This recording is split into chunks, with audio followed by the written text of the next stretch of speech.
Hi අද නම් ඉතින් පට්ටම් බිසි දවසක්. උදේ 9 වෙනකොට නුගේ උඩ ඉන්න ඕනි. ඒ වුණාට උදේ ඇහැරෙනකොට මටට කිට්ටුයි. මොනා කරන්නද ඉතින්? ෂණික ලෑස්තිලා යන්න පිටත් වුණා. ඒ අතරේ කැමරාවත් ඔන් කරන්න අමතක කරේ නෑ.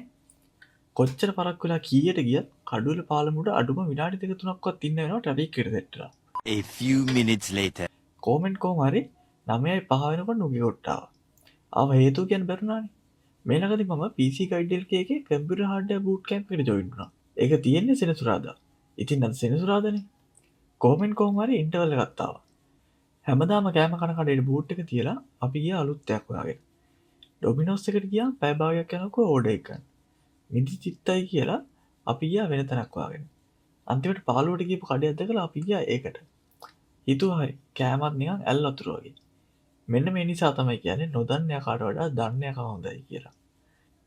ඉතින් ඊට පස්සේ ආයි ක්ලාස් එකට ආවා. ප්‍රැක්ටිකල් පටන් ගත්ත නිසා හොඳට තිබ්බ PC එකක් එකට මස් කරා. ඇත්තටම මේ කෝස් එක ගැන කියනවා නම් මේක පට්ට. කොහොම හරි වෙලාවත් 3:30 වුණා. ඉතින් ක්ලාස් ඉවරලා අපි ගෙදර එන්න පිටත් වුණා.